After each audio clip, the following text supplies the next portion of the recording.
আচ্ছা, অনেকেই তো ভাবেন সফলতা মানেই স্রেফ ভাগ্যের খেলা, তাই না? কিন্তু আজ আমরা দেখব আসল সফলতা কোনো লটারি টিকিট নয়, বরং সঠিক মানসিকতা আর সময়ের দারুণ কিছু ব্যবহারের মাধ্যমে এটা তিল তিল করে গড়ে ওঠে। চলুন শুরু করা যাক। আচ্ছা, চলুন একেবারে গভীরে প্রবেশ করি। ভাগ্যের চেয়ে সিদ্ধান্ত বেশি শক্তিশালী। কথাটা শুনতে কেমন একটা ধাক্কা দেয়, তাই না? আমরা অনেকেই কথায় কথায় ভাগ্যকে দোষ দিতে দারুণ ভালোবাসি, কিন্তু সত্যিটা হলো আপনার ভবিষ্যৎ কোনো দৈবচক্র বা জাদুর উপর নির্ভর করে না। এটা পুরোপুরি নির্ভর করে প্রতিদিন আপনি কি কি ছোট ছোট সিদ্ধান্ত নিচ্ছেন তার উপর। আজ আপনি যে সিদ্ধান্তটি নিচ্ছেন, আপনার আগামীকালের জীবন ঠিক তার ওপরই দাঁড়িয়ে থাকবে। তো আমাদের আজকের আলোচনার প্রথম পর্ব, দৃষ্টিভঙ্গি বদলানোর শক্তি। দেখুন, আমাদের আশেপাশে দুই ধরনের মানুষ দেখা যায়। একদিকে থাকে অজুহাতের মানসিকতা, আমার তো টাকা নেই বা আমার ভাগ্যটাই খারাপ।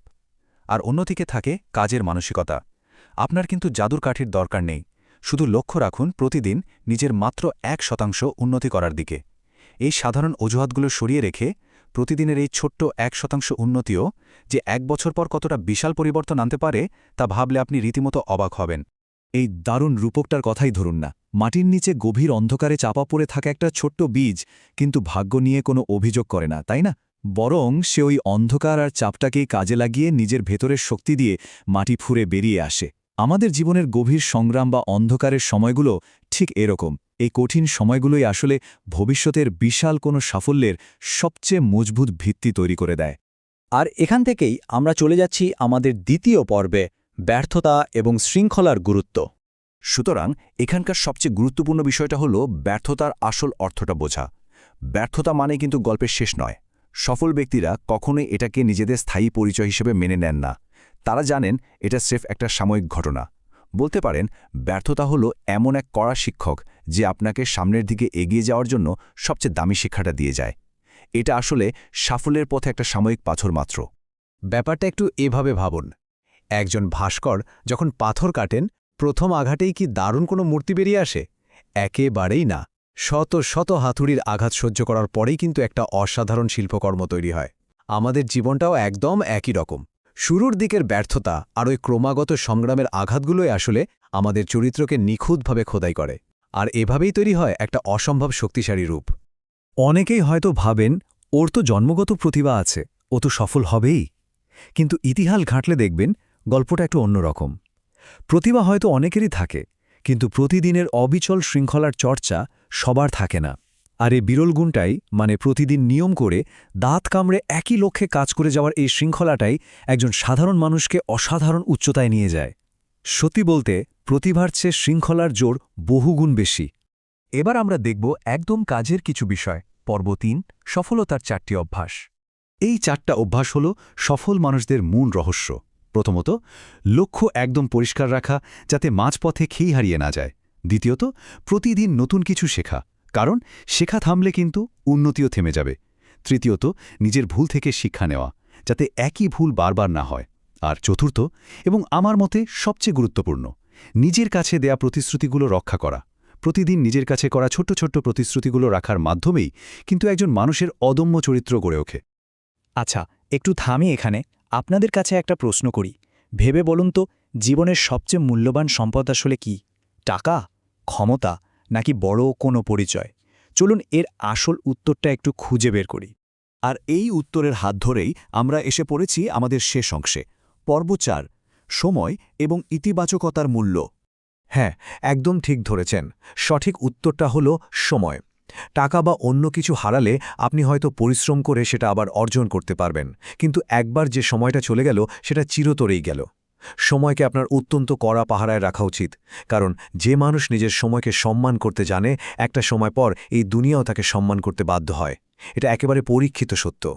আর এই চমৎকার বিষয়টা আমাদের খুব দারুণভাবে মনে করিয়ে দেয় যে একটা ঘুড়িকে আকাশের সবচেয়ে উঁচুতে উঠতে হলে কিন্তু বাতাসের বিপরীতেই উঠতে হয়, বাতাসের দিকে নয়। আমাদের জীবনের প্রতিকূলতা বা মানুষের সমালোচনাগুলো আসলে সেই বিপরীতমুখী বাতাস। এই বাতাসগুলোই আপনাকে আরও ওপরে ওঠার জন্য সবচেয়ে বড় ধাক্কাটা দেয়।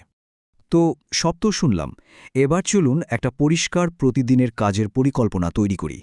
প্রতিদিন অন্তত একটা ভালো কাজ করুন, একটা নতুন বিষয় শিখুন এবং গতকালের চেয়ে সামান্য হলেও নিজেকে উন্নত করার চেষ্টা করুন। আর সবচেয়ে বড় কথা কি জানেন, আপনার চূড়ান্ত প্রতিযোগিতা কিন্তু অন্য কারো সাথে নয়, আপনার প্রতিযোগিতা শুধু আয়নায় দেখা গতকালের ওই মানুষটির সাথে। আমরা আজকের এই চমৎকার ৩০ মিনিটের সফরের একেবারে শেষ প্রান্তে। এতক্ষণের আলোচনা থেকে একটা জিনিস তো স্পষ্ট, আপনার ভবিষ্যৎ আপনার নিজের হাতেই। তাহলে আজকে আপনার সিদ্ধান্ত কী হবে? সেই পুরনো সহজ অজুহাতগুলোর কাছেই আবার হার মানবেন, নাকি কঠিন হলেও শৃঙ্খলার ওই পথটাই বেছে নেবেন? সিদ্ধান্ত নেওয়ার সেরা মুহূর্তটা কিন্তু ঠিক এখনই। আশা করি আজকের এই বিশ্লেষণ আপনাদের দারুণভাবে অনুপ্রাণিত করেছে। আজ তাহলে এখানেই বিদায় নিচ্ছি, খুব শীঘ্রই দেখা হবে নতুন কোনো বিষয় নিয়ে। আজকের এই বিশ্লেষণে আমরা সফলতার একদম গভীরে থাকা মেকানিজমগুলো নিয়ে কথা বলবো। মানে কিভাবে নিছক একটা কাঁচা উচ্চাকাঙ্ক্ষাকে কঠোর শৃঙ্খলার মাধ্যমে একটা সত্যিকারের মাস্টারপিসে পরিণত করা যায়, সেটাই হবে আমাদের মূল ফোকাস। অনেকেই ভাবেন সফল হওয়াটা বোধহয় নিছক ভাগ্যের ব্যাপার, কিন্তু আসলে তা নয়। এটা হলো একটা সুনির্দিষ্ট নির্মাণ প্রক্রিয়া। চলুন শুরু করা যাক। শুরুতেই ওই যে পরাজয়ের প্রথম ধাক্কাটা, সেটাকে একটু চ্যালেঞ্জ করা যাক। ধরুন কেউ একজন হঠাৎ হোঁচট খেল, ব্যাস অনেকেই হয়তো ধরে নেবে এখানেই সব শেষ। কিন্তু বাস্তবে একটা মাত্র ব্যর্থতা কি কখনো কারো পুরো পরিচয় বা ভবিষ্যৎ নির্ধারণ করে দিতে পারে? একদমই না। বরং ব্যর্থতার পর যে মানুষটা প্রবল শক্তিতে আবার উঠে দাঁড়ায়, দিন শেষে সেই কিন্তু সবচেয়ে অসাধারণ গল্পটা লিখতে পারে। তো এই পর্যায়ে আমাদের আলোচনার প্রথম অধ্যায়টি হল ব্যর্থতার নতুন সংজ্ঞা। যারা জীবনে বড় কিছু করার স্বপ্ন দেখেন, তাদের জন্য এই ব্যর্থতা শব্দটার একটা নতুন সংজ্ঞা দেওয়া খুব জরুরি। একটা দারুণ রূপক দিয়ে ব্যাপারটা ভাবা যায়। ধরুন একজন ভাস্কর, যিনি একটা পাথর কাটছেন। প্রথম আঘাতে কি সেটা সুন্দর একটা মূর্তিতে রূপ নেয়? মোটেও না, বরং শত শতবার হাতুড়ির আঘাত সহ্য করার পরই কিন্তু সেটা একটা মাস্টারপিস হয়ে ওঠে। মানুষের জীবনটাও ঠিক তেমনই। জীবনের প্রতিটা আঘাত আর সংগ্রাম ভেতর থেকে আমাদের একটু একটু করে আরও শক্তিশালী করে তোলে। আর তাই সমস্যাগুলোকে কোনো অভিশাপ হিসেবে না দেখে একজন শিক্ষক হিসেবে গ্রহণ করাটাই সবচেয়ে বুদ্ধিমানের কাজ। খেয়াল করলে দেখবেন প্রতিটা সমস্যার ভেতরেই কোনো না কোনো নতুন শিক্ষা লুকিয়ে থাকে। আজ হয়তো মনে হচ্ছে এত পরিশ্রমের কোনো ফলই পাওয়া যাচ্ছে না, কিন্তু সত্যি বলতে কোনো সৎ চেষ্টাই কিন্তু কখনো পুরোপুরি বৃথা যায় না। এখন আমরা চলে যাচ্ছি আমাদের দ্বিতীয় অধ্যায়, শৃঙ্খলার শক্তি। ভাস্করের ওই হাতুড়ির উদাহরণ থেকে যদি আমরা একটু সরে আসি, তাহলে এবার সেই নির্দিষ্ট হাতিয়ারগুলোর দিকে নজর দেওয়া দরকার। অনেকেই জন্মগতভাবে দারুণ প্রতিভা নিয়ে পৃথিবীতে আসে, ঠিক, কিন্তু জানেন তো শুধু প্রতিভা থাকাটাই কখনো যথেষ্ট নয়। ক্রমাগত ফোকাস ধরে রেখে কাজ করে যাওয়া, অর্থাৎ শৃঙ্খলা, এই জিনিসটাই মূলত একজন সাধারণ মানুষকে একেবারে অসাধারণ একটা স্তরে নিয়ে যায়। মজার ব্যাপার হলো, প্রতিভার চেয়ে এই প্রতিদিনের শৃঙ্খলাই একটা মানুষের জীবনের গতিপথ সবচেয়ে বেশি পরিবর্তন করতে পারে।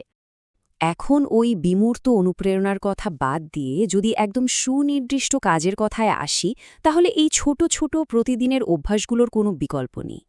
প্রতিদিন একটু বই পড়া, নতুন কোনো বিষয় শেখা, নিজের স্বাস্থ্যের যত্ন নেয়া বা ঠিকঠাক সময়মতো ঘুমানো, প্রাথমিকভাবে এগুলোকে হয়তো খুব সাধারণ বা ছোট কাজ মনে হতে পারে। কিন্তু বিশ্বাস করুন, দীর্ঘমেয়াদে এই ছোট ছোট পদক্ষেপগুলোই হলো সফলতার সবচেয়ে শক্তিশালী মেকানিজম। আর এখান থেকেই আমরা ঢুকছি আমাদের তৃতীয় অধ্যায়ে, যেখানে আমরা দেখব মানসিক শক্তির বিকাশ কিভাবে কাজ করে। দেখুন, বাইরের হাতিয়ার যতই ধারালো হোক না কেন, মন দুর্বল হলে কোনো যুদ্ধেই জেতা সম্ভব নয়। টাকা নেই, পরিবারে সাপোর্ট নেই, বা ভাগ্যটাই আসলে খারাপ, এগুলো মূলত আমাদের ভেতরের এক একটা মানসিক বাধা বা অজুহাত। অথচ একটু ইতিহাস ঘাঁটলেই দেখা যাবে এমন অসংখ্য মানুষ আছেন যারা এই অজুহাতগুলোর কাছে কখনোই আত্মসমর্পণ করেননি, বরং শুধুমাত্র কঠোর পরিশ্রম আর ধৈর্য দিয়ে তারা অভাবনীয় সব সাফল্য ছিনিয়ে এনেছেন। তাহলে প্রশ্ন হলো, কিভাবে এই মানসিক বাধাগুলো টপকে যাওয়া যায়? এর জন্য সবচেয়ে বেশি যেটা দরকার তা হল অপরিমেয় মানসিক দৃঢ়তা। মন যদি সত্যিই শক্ত থাকে, তবে পৃথিবীর কোনো কঠিন সময়ই কাউকে হারাতে পারবে না। অন্যদিকে মন দুর্বল হয়ে পড়লে ওই ছোটখাটো সমস্যাগুলোকেও একদম দুর্লঙ্ঘ পাহাড়ের মতো মনে হতে শুরু করবে। আর ঠিক এই কারণে সেই মানসিক শক্তিটা গড়ে তোলার জন্য প্রতিদিন কিছু ইতিবাচক কথার মাধ্যমে নিজের সংকল্পকে দৃঢ় করা জরুরি। যেমন ধরুন, আমি কোনোভাবে হার মানব না, বা আমি প্রতিদিন আগের চেয়ে একটু হলেও ভালো হব। এগুলো কিন্তু নিছক কয়েকটি শব্দ নয়, এগুলো হলো এক একটা শক্তিশালী মানসিক প্রতিরোধ ব্যবস্থা যা ভেতরে এমন একটা অপ্রতিরোধ্য মোমেন্টাম বা গতিবেগ তৈরি করে যা থামানো প্রায় অসম্ভব। এবার আমরা চলে আসলাম চতুর্থ অধ্যায়, নেতিবাচকতা থেকে মুক্তি। ভেতরের মানসিক অবস্থাটা তো সুরক্ষিত হলো, কিন্তু বাইরের নেতিবাচক প্রভাব থেকে নিজেকে রক্ষা করতে হলে একটা শক্ত ঢাল তৈরি করা একদম অপরিহার্য। আমাদের আশেপাশে অনেকেই আছেন যারা কথায় কথায় বলেন এটা তো অসম্ভব বা এটা দিয়ে কিচ্ছু হবে না। এই ধরনের নেতিবাচক কথাবার্তা থেকে কঠোরভাবে দূরত্ব বজায় রাখা উচিত। এর বদলে এমন সব মানুষের সংস্পর্শে থাকা দরকার যারা প্রতিনিয়ত অনুপ্রাণিত করে, শেখায় এবং সামনে এগিয়ে যেতে সাহায্য করে। একটা কথা আছে না, পৃথিবী কেবল তাদেরই সম্মান করে যারা নিজেদের সম্মান করতে জানে। এর মানে হল নিজের কাছে দেওয়া প্রতিশ্রুতিগুলো অক্ষরে অক্ষরে পালন করা। ধরুন, প্রতিদিন 2 ঘন্টা পড়ার বা নতুন একটা স্কিল শেখার যে প্রতিশ্রুতি, সেটা বাস্তবে রূপ দেওয়াই হল নিজেকে সম্মান করার সেরা উপায়। সত্যি বলতে, নিজের সাথে রাখা এই ছোট ছোট কথাগুলোর মাধ্যমেই ইটের পর ইট গেঁথে একজন মানুষের প্রকৃত চরিত্র গড়ে ওঠে। আমাদের আজকের আলোচনার একেবারে শেষ পর্যায়ে চলে এসেছি আমরা। পঞ্চম অধ্যায়, সাফল্যের অন্তহীন যাত্রা। পুরো বিষয়টা নিয়ে ভাবলে একটা পরম সত্য খুব সহজেই উপলব্ধি করা যায়। আর তা হল, এই মাস্টারপিস বা ভাস্কর্যটি গড়ার কাজ কখনোই সম্পূর্ণভাবে শেষ হয়ে যায় না। প্রতিদিন নিজেকে গতকালের চেয়ে একটু উন্নত করার এই যে ধারাবাহিকতা, এটাই হলো আসল সাফল্য। আজ হয়তো কেউ এই নীরবে করা কঠোর পরিশ্রমগুলো দেখছে না, কিন্তু এই একাগ্রতার ফলাফল একদিন এত জোরে কথা বলবে যে পুরো পৃথিবী সেটা শুনতে বাধ্য হবে। মনে রাখতে হবে, একজন বিজয়ী এবং একজন পরাজিত মানুষের মধ্যে মূল পার্থক্যটা কোনো জন্মগত প্রতিভায় লুকিয়ে থাকে না। পার্থক্যটা থাকে কখনোই হাল না ছাড়ার ওই নাছোড়বান্দা মানসিকতায়। আর এই মানসিকতা তৈরি করতে হলে ঠিক আজ থেকেই কিছু দৃঢ় সিদ্ধান্ত নিতে হবে। ভয় আর সমস্ত অজুহাতকে চিরতরে দূরে সরিয়ে দিয়ে সময়ের সঠিক মূল্যায়ন করা শুরু করতে হবে।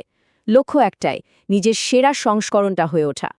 হ্যাঁ, এই পথটি নিঃসন্দেহে অত্যন্ত কঠিন এবং চ্যালেঞ্জিং, কিন্তু এর গন্তব্যটা যে কতটা অসাধারণ হতে পারে তা তো বুঝতেই পারছেন। আজকের এই পুরো আলোচনা আমাদের খুব গভীর একটা প্রশ্নের সামনে দাঁড় করিয়ে দেয়। আমরা কি কেবল একটা সাধারণ পাথর হয়েই পড়ে থাকব, নাকি শৃঙ্খলার হাতুড়ির আঘাত সহ্য করে নিজেকে একটা মাস্টারপিসে পরিণত করার যাত্রাটা আজ থেকেই শুরু করব? সিদ্ধান্তটা একান্তই যার যার নিজের, কিন্তু ভুলে গেলে চলবে না, সময় কিন্তু কারোর জন্যই অপেক্ষা করে না।